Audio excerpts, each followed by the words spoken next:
YouTube kanalımıza hoş geldiniz arkadaşlar. Arkadaşlar bizim bir süpürgemiz var. Yeni çıkan yarış motorları gibi 1700 wattlık.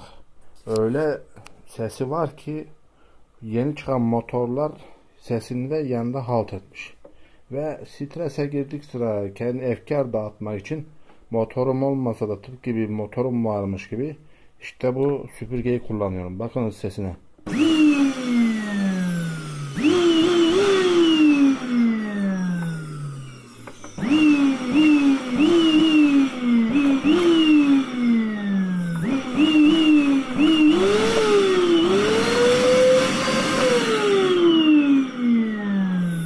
Buradan ayarını kısıyorum çünkü çok güçlü akım çektiği için sigortaya atılıyor.